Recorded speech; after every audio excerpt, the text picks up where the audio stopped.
ಈ ತರ ಎಲ್ಲ ಆಗ್ತಾ ಇರ್ಲಿಲ್ಲ. ತುಂಬಾ ದೊಡ್ಡ ತಪ್ಪು ಮಾಡ್ಬಿಟ್ಟೆ. ನಂತರ ತಾಯಿ ಯಾರು ಇರಬಾರ್ದು. ಇದಕ್ಕೆ ನೀನೇನ್ ಮಾಡಕ್ಕಾಗತ್ತೆ ಶಾಕುಂತಲ?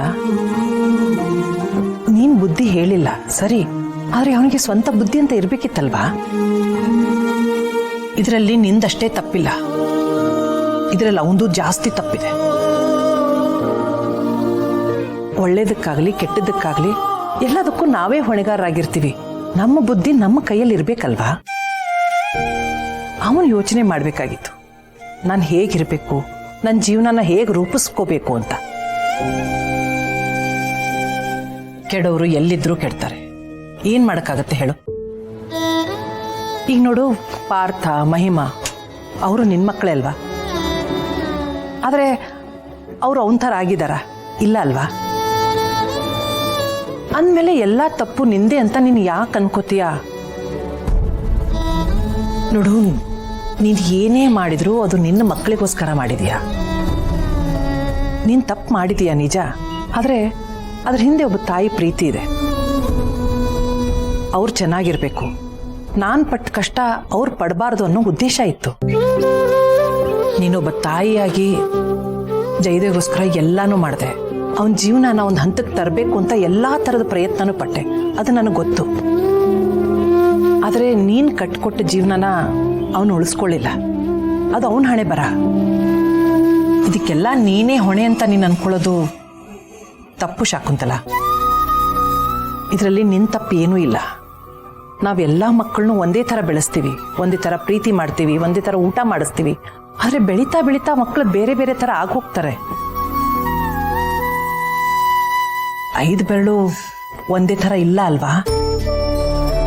ಯಾವುದೇ ತಾಯಿ ಆಗಲಿ ತನ್ನ ಮಕ್ಕಳು ಕೆಟ್ಟ ದಾರಿ ಹಿಡಿದ್ರೆ ಅವಳಿಗೆ ಬೇಜಾರಾಗುತ್ತೆ. ಆದರೆ ಈಗ ನಿನ್ನ ಮನಸ್ಸನ್ನ ನೀನು ಗಟ್ಟಿ ಮಾಡ್ಕೊಳ್ಳೇಬೇಕು.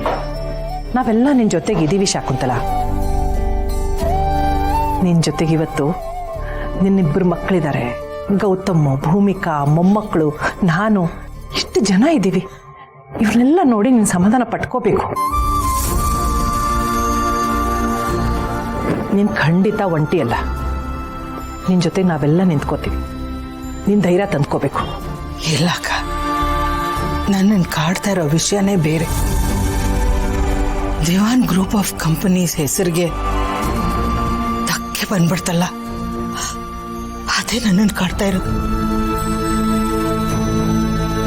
ನಮ್ಮ ಮನೆಯವರು ಗೌತಮ್ ಎಷ್ಟು ಕಷ್ಟಪಟ್ಟು ಅದನ್ನ ಬೆಳೆಸಿತು.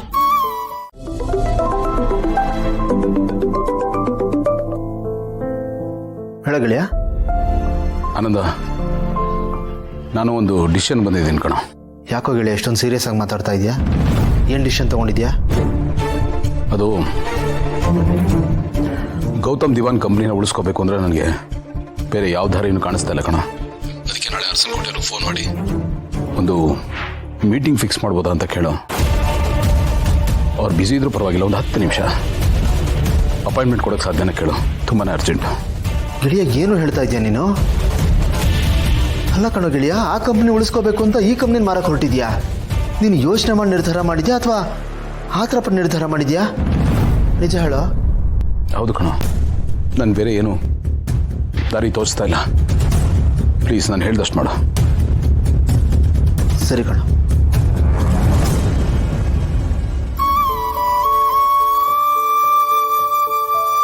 ಏನ್ ಗೌತಮ್ ಅವರೇ, ಇಷ್ಟು ಬೇಗ ವಾಪಸ್ ಬಂದಿದ್ದೀರಿ?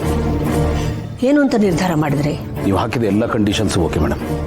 ನಾನು ನನ್ನ ಶೇರ್ ಹೋಲ್ಡರ್ಸ್ ಹತ್ರ ಮಾತಾಡಿದ್ದೀನಿ. ನನ್ನ ಕಂಪ್ನಿನ ಸೇಲ್ ಮಾಡಬೇಕು ಅಂತ ತೀರ್ಮಾನ ಮಾಡಿದ್ದೀನಿ. ಏನು, ಕಂಪನಿ ಸೇಲ್ ಮಾಡಬೇಕು ಅಂತ ನಿರ್ಧಾರ ಮಾಡಿಬಿಟ್ಟಿದ್ದೀರಾ? ಅಲ್ಲ, ನಿನ್ನೆ ಮಾತಾಡಿದಾಗ ಸೇಲ್ ಮಾಡೋದೇ ಇಲ್ಲ ಅನ್ನೋ ಥರ ವಾಪಸ್ ಹೊರಟೋದ್ರಿ, ಅದಕ್ಕೆ ಕೇಳಿದೆ. ಗೌತಮ್, ನನಗೇನು ಗೊತ್ತೇ ಇಲ್ಲ ಅಂತ ಅನ್ಕೊಂಡಿದ್ದೀರಾ? ಪ್ರತಿಯೊಂದು ವಿಷಯನೂ ನನಗೆ ಗೊತ್ತು. ಗೌತಮ್ ಅವರೇ, ನಿಮ್ಮ ಎಲ್ಲ ಆಸ್ತಿ ಪಾಸ್ತಿನೂ ಹರಾಜಿಗೆ ಬಂದಿದೆ. ಅದಕ್ಕೆ ಈಗ ತಕ್ಕಡಿ ಹಿಡ್ಕೊಂಡು ನನ್ನ ಹತ್ರ ವ್ಯಾಪಾರಕ್ಕೆ ಬಂದಿದ್ದೀರ.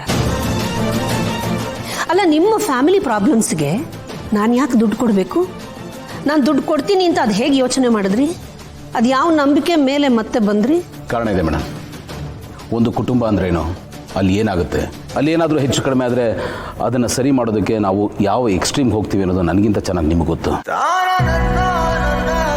ಹಾಗಾಗಿ ನಾನು ಇಡೀ ಕಂಪ್ನಿನ ಮಾರಬೇಕು ಅಂತ ತೀರ್ಮಾನ ಮಾಡಿದ್ದೀನಿ. ನನಗೆ ಆಸ್ತಿ ಮುಖ್ಯ ಅಲ್ಲ ಮೇಡಮ್, ನನ್ನ ಮನೇನ, ನಮ್ಮ ತಂದೆ ಕಟ್ಟಿದ ಮೂಲ ಕಂಪ್ನಿನ ನಾನು ಉಳಿಸ್ಕೋಬೇಕು.